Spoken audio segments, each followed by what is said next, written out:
6. It's the fourth time I think we've done one of these, and it goes down. Feedback we've had on it is that it goes down particularly well to kind of announce them, all in one job lot, but in person. Building on a great 2025 for us. I think we had 79 winners and 68 flat winners, which was only surpassed by Godolphin. So we're sitting there second in the flat owners title by winners, and 11 jumps winners. And we started the 2026 year off in particularly good style. You know, 31 winners already, miles ahead of even our record-breaking seasons. So I think the 31st winner was at the end of May in our record-breaking year. So that's how far kind of ahead of schedule we are. They seem to be going thick and fast, the winners, and we've got 25 two-year-olds to introduce to you today. There are 20 names we're going to announce, probably take a minute or two for each of those, and there are 5 actual horses who haven't got names. Now, your syndicate managers will have told you that your horse isn't named, and you don't really have to be Albert Einstein to realise that if the naming rights is still on the shares available page for your welcome, Tom. Hi, thanks for setting all that up. If the naming rights is still available on the website for your horse, then it's no surprise that the name isn't quite finalised just yet. So if you'd like to add anything, please do. But without further ado, we can get going. Okay, so these are the ones that haven't as yet got names. You've got the Space Traveller X True to Love. That's the Carl Burke horse, so the naming rights is still available in her. Phoenix of Spain at Roger Varian's across the sea, naming rights available. So obviously we're not going to be announcing their names today. Colsty at Rod Millman's, still got naming rights available. Dawn Approach at Mark Johnson, Charlie Johnson, showing my age there, aren't I? Apologies for that. Not yet named, as is the Shaman, or as isn't the Shaman, who's also a Charlie Johnson. Inmate. Yeah, the Suns are very much taking over, I think. Yes, yeah. Right, so the way we're going to do it, just keep everybody on the toes. We're going to do it by alphabetically, not by the sire. We've done that occasionally in the past by the sire. We're going to do it by the actual name of the horse. So your horse's name could be announced first, it could be announced 20th, just depending on whether it begins with an A. What was the last one? I think it begins with an S this year, isn't it? W. W, oh cool, yeah. We haven't got any Ziggies this year, have we? No, so, Ziggyless this year, unfortunately. I think Simon's promising to do something this time next year. But no, great season 2025, and 3 household names there: Lazy Griff, Anthelia, and Song of the Clyde. We go to bat with all of those this year, and hopefully they can keep ours and their names up in lights, and hopefully 1 or 2 of these. There's always a superstar in here. Every year there's a superstar, whether it's Song of the Clyde, Anthelia, whether it Should Have Been a Ring, whether it's Lazy Griff, whether it's Dear My Friend, whether it's Tumor, whether it's Cool Company. There's always a superstar in here. I just hope that you're lucky enough to have chosen the right one. Perfect. Right, you're in charge of clicking on. So here we go, first one. This is Archie Watson's horse, the Cody Bear, out of Sea of Joy. And Archie's kept to 50%. He really likes this horse. He's kept 50% now. He's a mad, avid cyclist. He goes cycling almost every day. He follows the tours, the various tours around Europe, and he almost makes his holidays based around that. So one of the most famous ascents up in the Tour de France is Alpe d'Huez. It's I think it's renowned as the one that kills most people off. I think it's the biggest drop-off rate at the end of the tour, because you have to be within 10%, don't you, of the times.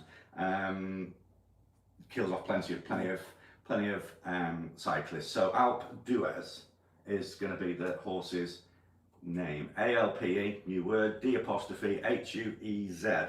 Alpe d'Huez. Yeah, it's got 21 switchbacks on this particular incline. It's known for its steep gradient, and obviously, as Tim mentions, it's one of the hardest stages, which is one of the most impactful in the entire Tour de France. So yeah, that's it's got a cycling connotation name to it. First feature is 1952, and anybody who follows cycling will be known Alpe d'Huez. Perfect. And he's been pleasing Archie very much. He seems like a bit of an early season 2-year-old actually. We're probably only a few weeks away now from beginning to turn the screw with him. Super duper. Next up, another Archie one, the other Archie 2-year-old. He, again, along the cycling connotations, one of the most famous, probably the most famous, other than Lance Armstrong, he's probably infamous, probably the most famous in recent times anyway, you've got your Eddie Merckx if you go back to the 50s and the 60s, was Miguel Indurain. I think he won 5 titles. I think he won the Tour de France 5 times from 1991 to 1995, and he was the most recent person to do that. And I think I could be wrong here, but I think he's the only person to win 4 consecutive Tour de France. His nickname, and you might want to nickname this fella. His nickname was Big Mig. Miguel Indurain was known Big Mig. 6'1", he had a huge lung capacity, 168 pounds, which is quite heavy for a cyclist. They're normally lean and mean, aren't they, and wearing tight lycras. But Big Mig was a little bit cut a little bit differently from the majority of cyclists, and he was blitzing everybody in the early 90s. I can remember following those Tour de France, and he was a good bet as well. He'd be like 4 to 7 to win it, and he was always going to win it. You know, like Kind of like yeah. what Lance was. A little bit later on. Yeah. So Big Mig named after Miguel Indurain. Archie Watson, what's the latest on him? Yeah, well, it's a very fitting name as well because he's a big, strong, imposing colt. He's actually half brother to our own Charles Beauty as well, who will be going to bat for us this 3-year-old season. She picked up a little niggle, but she's one we'd always liked. So you know, we were drawn to this fella at the sales. Big, imposing colt by Naval Crown. They seem to have been well received. We don't know anything about them. First season sire, isn't he? So yeah, we're looking forward to him. But he I think he suits his name down to the ground as well. So yeah, he'll be a 6-furlong mid-season colt. Okay, next up, like the product placement. Yeah.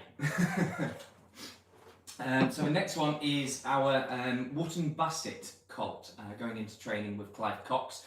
I was asked a question in an interview a couple of weeks ago we did with the Racing Post Weekender, Georgia Cox, and she conducted the interview and she suggested, do we have any selections for the Harry's Half Millions? Well, obviously it's a bit too early, but if you had to really single one out, it'd potentially be this fella, given he's gone to the winning most trainer of the race in Clive Cox, owned by the winning most owner of the race in Middleham Park, and he's actually by a sire who won the race himself as well, Wootton Bassett. So look, he's got a fantastic pedigree. I'm sure he can maybe just make it out there. If not, have a look at his website page there. He's got a stallion's pedigree. Of course, there's plenty of water to flow under the bridge between now and then, but look, he looks a lovely asset to have on the Middleham Park radar and roster, and he is going to be named Belletto, because his dam Soretto, that is Italian. Spanish. Right, Spanish for lottery tickets, or lottery, and Belletto is Spanish for ticket. So it's kind of a rough following of a pedigree type name, following the dam there. But I think it actually just has a few of these names. It just sounds like a good horse, doesn't it? It sounds like a stallion. Belletto. It sounds like a stallion. It sounds like it could be a good colt, and hopefully he's got an equally good name to make him run that little bit faster. Belletto. Lovely job. Next, he probably would be favourite if there was betting on that Harry's Half Million. I bet he'd be favourite. It makes sense given what 16 to 1 favourite or something at the minute. Sorry.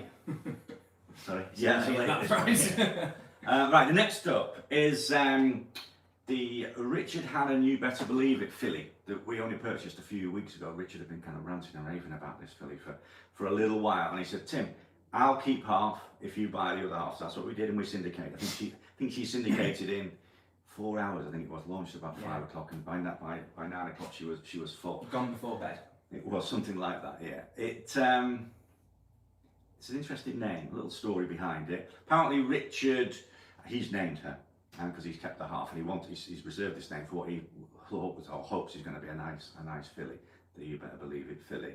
He was at dinner, seated next to Fiona Bruce of Question Time and Antiques Roadshow fame, and she's just excellent journalist as well, and she reads the news and all that kind of jazz. And they just got talking. Now Richard, if you don't know Richard, he is like a clean freak. He's OCD. Everything in his house is brand new. He won't have anything that's got any age on it. He changes his car every 2 years, and he just won't accept anything that's not clean and pristine. So he was talking to Fiona Bruce during the chat, and she said, "Do you like my programmes?" He says, "Well," and obviously steeped in irony, the statement. He says, "The only problem I have with your Antiques Roadshow, everything other than yourself on there is really, really old." Now the irony wasn't lost on her. She came quickly back with, "Richard, the clue is in the title." So that's what he's gone for. He's gone for clue is in the title. So clue, you better believe it, the clue is in the title. So clue is in, it's not got the in it, clue is in the title. So that's yeah, that's this. I should say clues in the title. Clue is in the title. Okay, clue is in the title. Next up is one for Tom. Yes, we're delighted to have Tom Clover on our roster. This is the first horse who's going to go to him. We actually went to see her yesterday, so sort of less than 24 hours ago we were laying eyes on her. Great to see all the owners who turned up there as well, and she looked fantastic there yesterday. She's probably one of the better value purchases of this entire yearling season, really. She was quite poorly prepped at the sale, being a Star Spangled Banner out of a new approach mare who's half to a 95 and a 90 already. You would have expected her to go for a little bit more than what we ended up paying for her, or what we did indeed. She was, as I said, just a bit poorly prepped, but we've given her a good bit of feed. She went to Sowerbeck Stud, Neil and Trish Callan's there. They've done a fantastic job, as you can see on this picture, with her there. And that was only a few weeks after we've purchased her. She turned herself inside out, and she now looks incredible value, actually. And again, we've kind of gone down a bit of a dam-related, pedigree-related name with this particular filly. And she is going to be called Fallen Light. Fallen Light is going to be her name, because she's out of the dam Light Spirit. So it's pretty much just kind of following a similar connotation and following a lineage on that front. And Fallen Angel was obviously a remarkably talented racehorse as well. I think she's still on the go this year, actually, isn't she? So it's a little bit of a nod to her as well. Fallen Light is going to be the Star Spangled Banner with Tom Clover, who we're looking forward to having our first horse with. An upwardly mobile trainer is Tom Clover. I was at Doncaster on Friday talking to one of Fallen Light's owners, and I described Fallen Light at the sales as being a little bit of an ugly duckling. And I probably shouldn't have said that. I think we took a little bit of offence at calling her horse a bit of an ugly duckling, but she's going to turn into a fantastic looking swan, I'm sure. Okay, next up. Most of these horses, their names are in tablets of stone. It's on their passport. Definitely going to be their names, the ones that we're announcing. One or two of them, like this horse, for instance, she's had 5 names this week. This is the 5th name. So it has been cleared by the BHA, but it's not stamped on her passport yet. So there's a 90-something, 99-point-something% chance that this is going to be her name. But we do just need to see it on her passport to be sure. Okay. Now, Norma and Phil Lee, they're brilliant at naming names. They put plenty of money up front, which is fantastic. We do appreciate that. You know, money makes the world go round, doesn't it? But they put such a detailed amount of work into naming their horses, and they always come up with fantastic names. So much so that I'm going to announce the name, pronounce the name, but some of the detail, it's that detail. We will pop it on the horse's site and the horse's page. And I think this afternoon, Kat is going to be putting all of these names. You know, if you can't quite see it up there, or if you're not quite sure the spelling in the chat, these names will be on the website later this afternoon. Okay, so you can do that and pick that up. But they want to call this filly, Norma and Phil, Fastijar. Now it's a nod to the dam, who's Fijiar, and it's also a nod to a bunch of cracksmen, clues in the pedigree, isn't it? Cracksmen who put together about 20 years ago an absolute heist of diamonds in Antwerp, in their diamond centre. They nicked $100 million worth of diamonds, and it was the safe cracking. So Fastijar is the psychology of safe cracking. So they cracked the safe. It's a nod to the dam. They were cracksmen, artisans of their own domain. And it's a fantastic, sounds like a Hamdan horse, doesn't it? Yeah. Sounds like an Oaks winner, it's a doesn't it? Horse, Given she is Operation Epsom Oaks, she sounds like a Hamdan Oaks winner or a Hamdan Guineas winner. So well done to Phil and Norma. Fantastic name. Let's hope she lives up to it. Yeah, you can see her being covered by Muhara or Motowat there. So she's as fast as her name. Next up, Okay, Darren Eales. He is the outgoing CEO of Newcastle United. He's been poorly with blood cancer, and a lot of the prize money that this horse owns, certainly the Darren's portion of it, is going to be going to various charities. So the Stradivarius colt is he's the most expensive horse that we bought this year. He's probably as nice a horse as we bought this year. He's by Stradivarius, who's a first season sire, taking a bit of a punt there, but he's a half brother to a very talented group performer, 110 rated animal. But what he wanted to do was leave a little bit of a legacy for the years that he's worked back there, and he wanted the team, Newcastle United, to get involved. And if you go on Newcastle's Instagram, you can see an interview with Darren Eales as he was leaving. I think he was retiring from his CEO role in September, October, maybe November time. So around about there, it'll be on Newcastle United's Instagram. And he wanted to name it as a testament to Newcastle, or one of the most iconic things currently about Newcastle. And Dan Burn is probably the most talked about Newcastle United player. He's a giant, isn't he? He is 6'7". I think not even any of the goalkeepers are taller than Dan Burn. Big Dan Burn is his nickname, isn't it? Now, unfortunately, we wanted to call him Big Dan Burn, but because it's a German-bred pedigree, it has to begin with a G. This year's cohort have to begin with a G. So we had to just switch Big Dan Burn to Giant Dan Burn, and that's what he's going to be. Yeah. You know, good horses make good names. That will be, should have been a ring. Fantastic name, Giant Dan Burn. And as Jeremy Brummett said, all he has to be is 3.5 lengths better than Lazy Griff, and he'll be winning the Epsom Derby in a couple of years' time. Easy. So Giant Dan Burn, and I'm led to believe that the footballers are all on board. Eddie Howe is on board, and they'll be following his career. So apologies if you're a Mackem, apologies if you're a Black Cap. Then unfortunately, you're going to be stuck with a Magpie, aren't you? Okay. Perfect.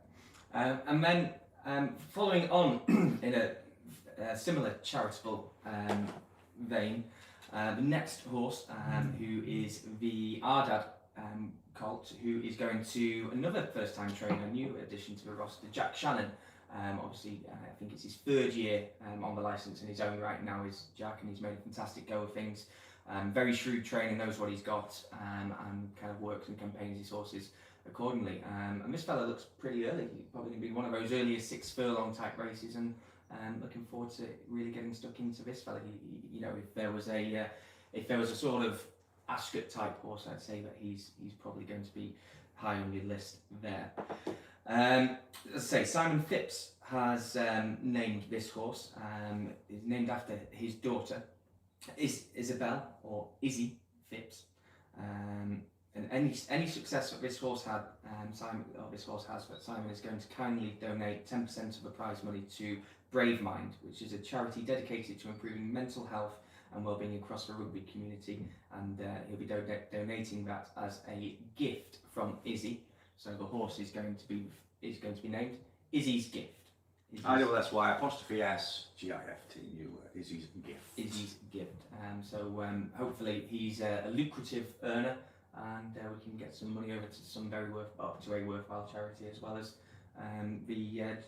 Giant Dan Burn. We can hopefully facilitate some charities. So yeah, very exciting early season 2-year-old with Jack Shannon there.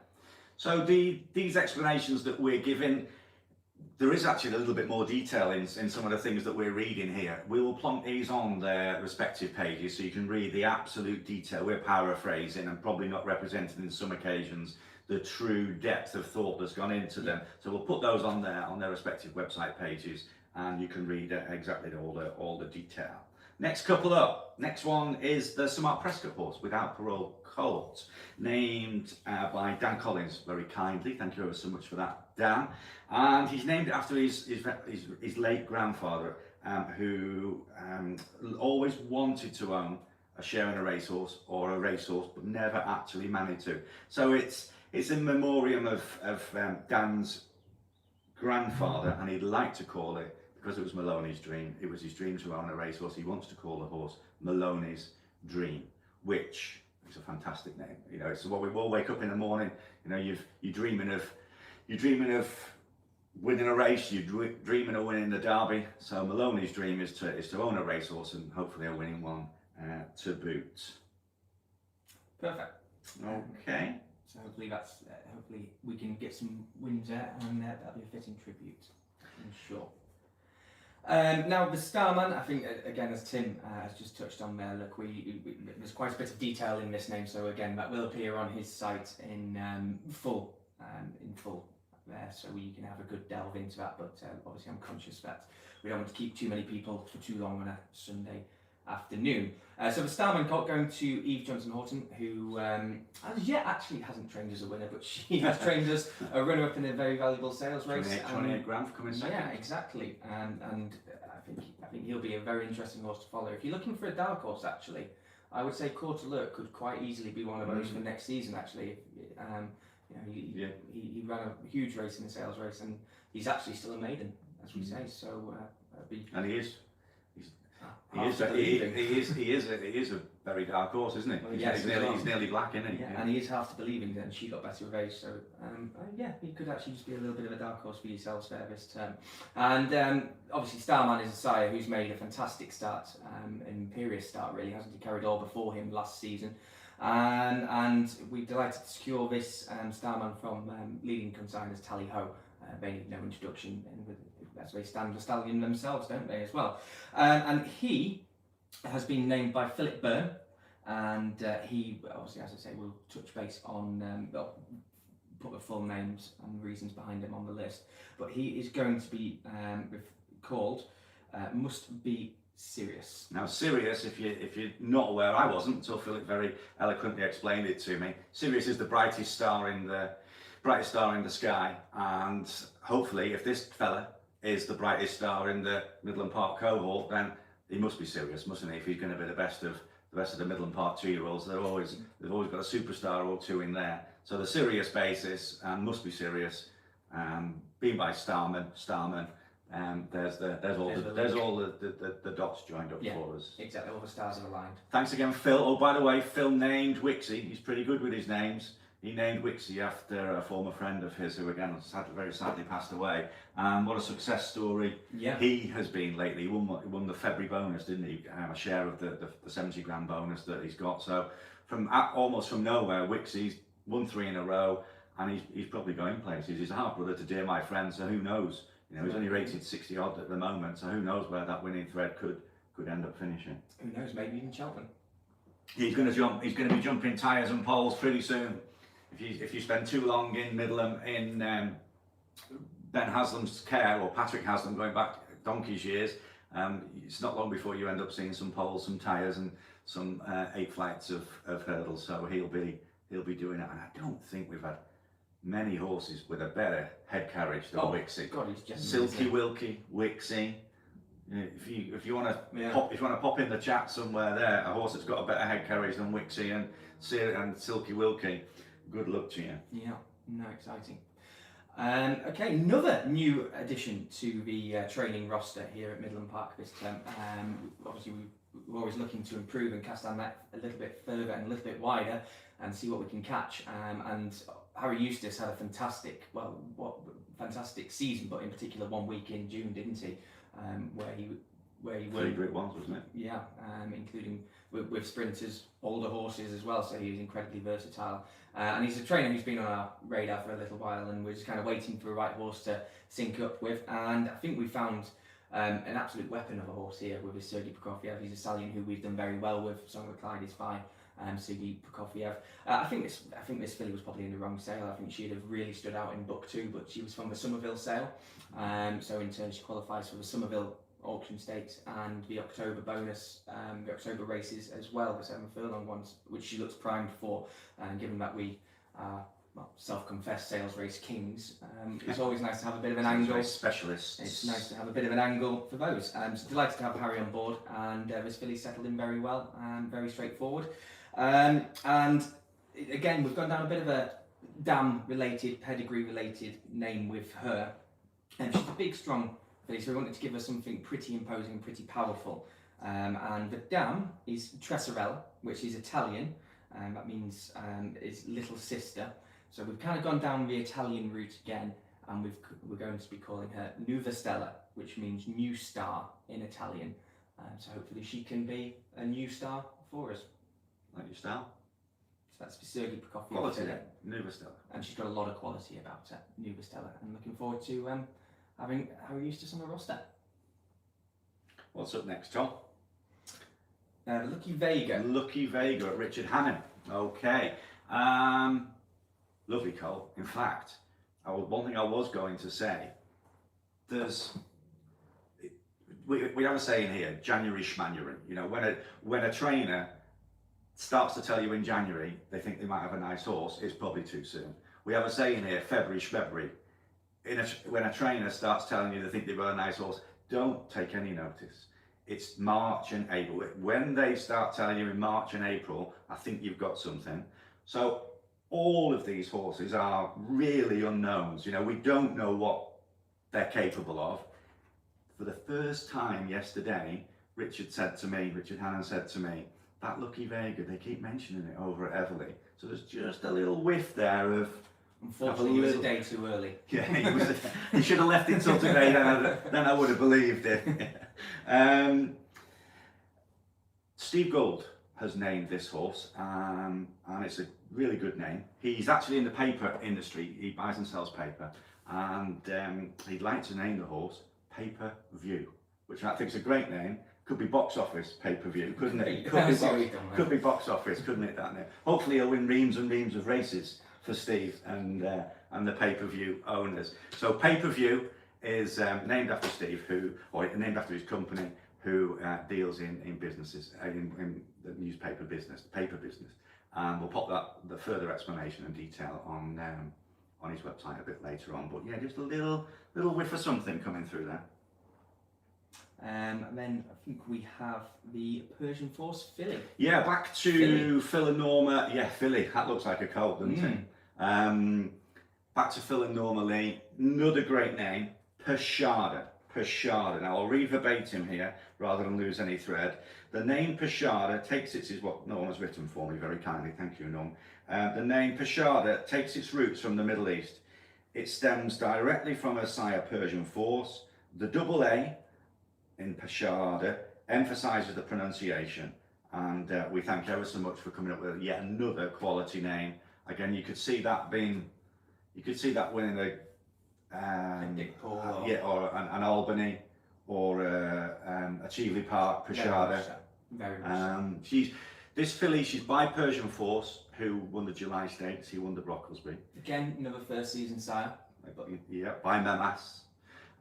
She's out of a Bosworthshire winner, 6 furlong listed performer winner at 2, and the dam has already produced a Woodcut winner who cost a fair bit less. So there's lots and lots of ticks in boxes. There was one morning we were down there at Hannon's, and there was like half of her still available going into the morning, and she put on such a show that morning that everybody was clambering after her. She'd go up close to people, she'd let them stroke her, give her a kiss, and by the end of the morning she was fully syndicated. It was just one of those horses that you couldn't help but fall in love with, and Norma and Phil fell in love with naming the horse, and let's hope that name proves to be as good as it sounds. Again, another classy name, and hopefully a classy horse.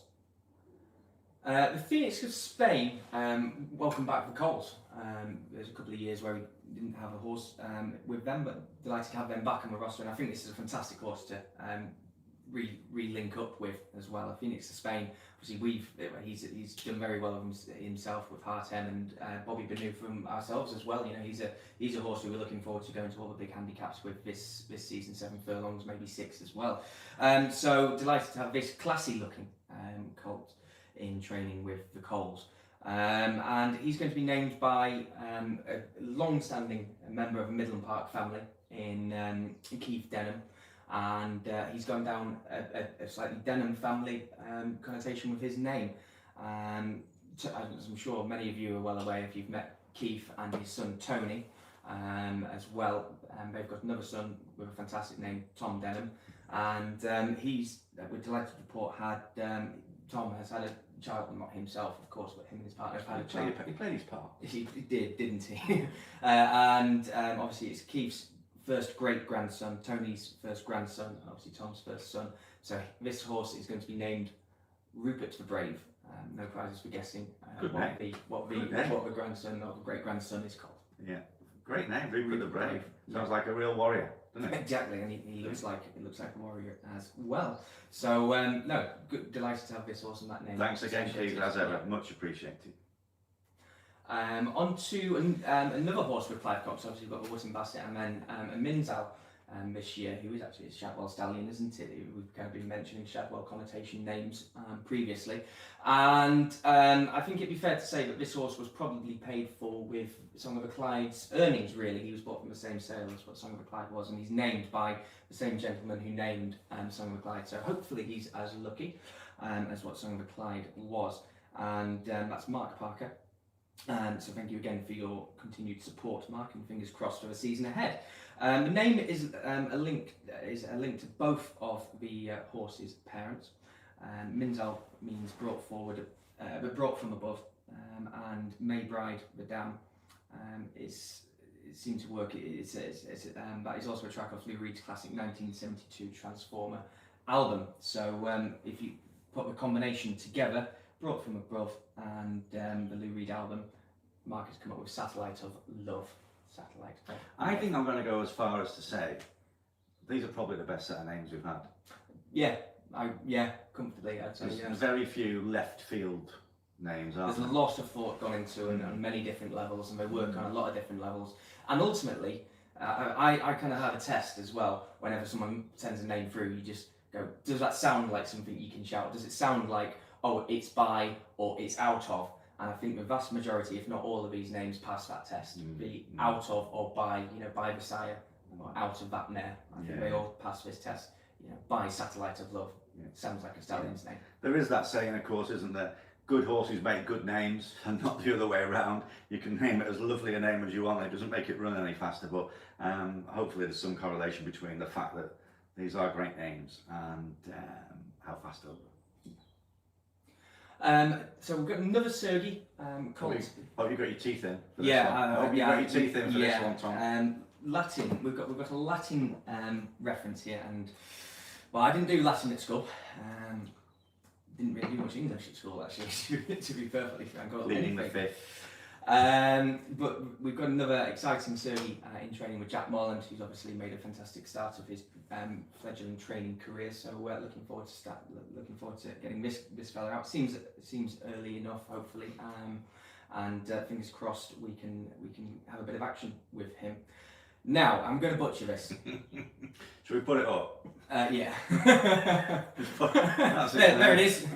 Good luck. It'll be on his website. Anyway, should we move on? Good luck, Richard Hoyles, naming this in a race.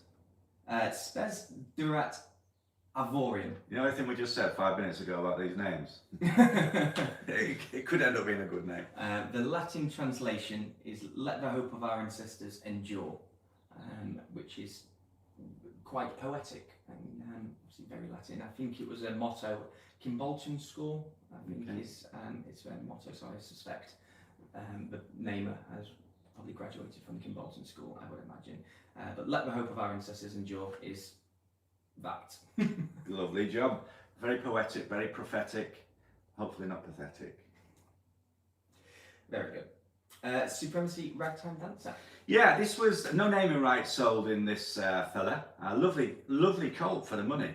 If you know the story behind this fella, we didn't think we'd get him on our budget, and we were on the sales site, but not in the auditorium where they're selling the horses. We just think we'd buy him. We didn't think we'd be able to buy him. And then the bidding's on it, but it's at £4,000, it's at £4,000, it's at £4,000. So we're quickly trying to log on to do it from the bottom of the hill there at Tax Paddocks. And before we could log on and press bid, hammer had gone down. Oh, geez, who's bought that? Well, it was Marco Botti. Quickly rang Marco Botti, said, "Have you got owners for that?" And he said, "No, I haven't, I bought it on spec. Can we buy half?" Of course you can. So we bought half for £2,000, whatever it was. And Marco kept the other half because he thinks it's real good value when we think it's a bargain. we'd have probably been bidding against Marco into 15, 20, 25, 30, whatever it was. So what we said, no one bought naming rights. What we said was, look, guys and gals, just throw your names in. Pop a name in there and we'll put it to Marco, and Marco will choose the one that he likes the best. Now the one, Susan Simmons, I hope you're sitting up. Susan Simmons put forward the name Supreme Star. There are about 12 names that we all threw into the hat in the ring, and that's one that Marco liked the most. Supreme Star, supremacy, he's by. Supreme Star, it does what it says on the tin, doesn't it? The name, and let's hope he turns out to be a Supreme Star. So that's the Marco Botti Supremacy Colt. Served as well with Anthelia Supremacy, didn't he? Very much. The Bellado with Richard Hannon. Yeah, another. Sorry, yes, you're correct. I lost my train of thought there for a minute. Bellado with Richard Hannon. Yeah, Bellado Cup. He was a proper ginger ninja to begin with. He was a proper angry ant, because he's not the biggest. But he was only 10 grand, and Richard bought him on spec. He didn't actually want me to buy him. He was saying, I'm going to give this to the lads, run a syndicate for the lads in the yard. They don't have to pay anything, but the prize money that he earns, he will give it to the lads. So I really had to twist his arm, get his arm right up his back to let me buy the thing for 10 grand. And then he goes and turns Mr. Angry on us, and he doesn't want to go onto the gallops. The owners have seen the videos. He doesn't want to go onto the gallops, and he's kicking down white railings. Cool Company did that in February, and he ended up winning 2 Group 2s, etc., etc. He's settled down lovely. He just goes about his business, no nonsense anymore, so he's grown up mentally. Now Tom Lammy, he's named the horse, and it's quite a detailed explanation, but I'll try and keep it simple for the purposes of time. The Kalonji man is the horse's name. Now Kalonji is the traditional name for black seed in Black seed oil, yeah, and that's what Tom Lammy's business has been, in black seed oil. So it's basically around the black seed oil business that Tom Lammy has built up. So the Kalonji man, another quality name, isn't it? It's another good name. The Kalonji man. If he was favourite for the Derby, you could believe it. Now you wouldn't, because he's by Bellado and he's probably going to be a 2-year-old and a sprinter. That's what we think we've bought. But if that was favourite for the Derby, you could believe. If ain't no Brian trained, if you turn up in the Middleham Park, if ain't no Brian trained that, you could believe it, couldn't you? So thanks ever so much, Tom. Super name, and the Ginger Ninja is going about his business lovely. And he's that ginger. He's the only horse we had to use black text, black font for. Yeah. Okay. Next one up. Do you better believe it? With Nigel Tinkler, another horse that syndicated really quickly. But then if you spent time with Nigel Tinkler, we had 2 or 3 horses with him. The most recent was Belinda Stable's horse, Lima Sierra, who was no superstar. She cost €18,000, I think it was, as a breezer, and won 3 or 4 races for us, I think I'm right in saying. A couple of bounce. And he's just a fun guy to be around. He's just a thoroughly nice chap. No airs and graces, says it how it is, and so I think owners have taken a bit of a shine to Nigel Tinkler. So when we announced the You Better Believe It, and he's quite expensive for a You Better Believe It, I think he was the 3rd most expensive You Better Believe It of the season. Now if you watch his walk video on our website, you can see why Nigel had to go to 45 grand to secure his services. Exactly the same situation. He loves him that much. Does Nigel. He was happy to keep a half of this horse, so he's putting 20 odd grand of his own money into him. So we did the same thing here. No one bought naming rights. So what we did is we threw a number of hats in the ring, number of names in the mix, and Nigel chose the best. Now Stuart Maris, he's pretty good with names.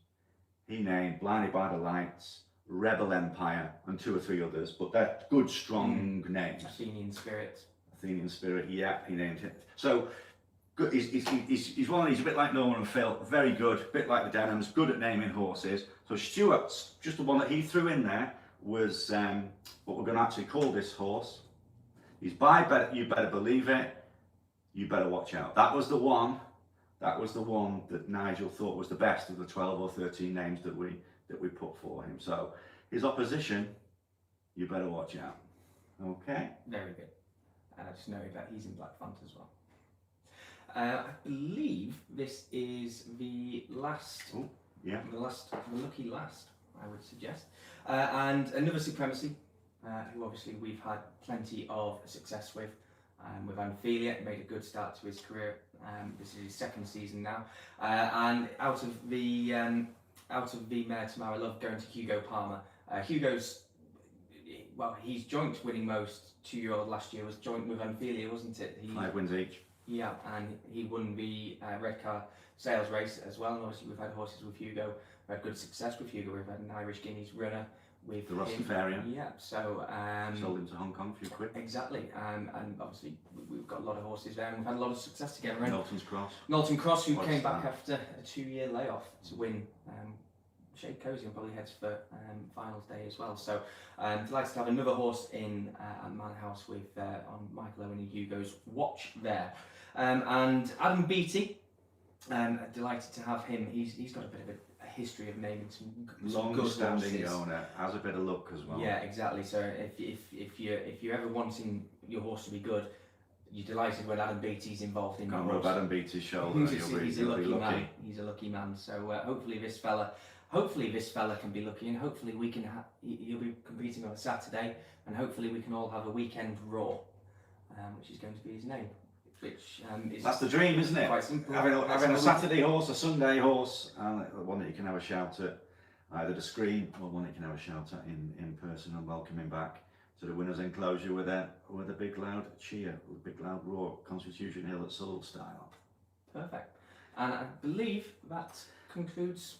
That's a lot. So there are, if it's whetted your appetite and you fancy jumping aboard, there are still naming rights available in the Colstein, the Dawn Approach. We've got a great name for him.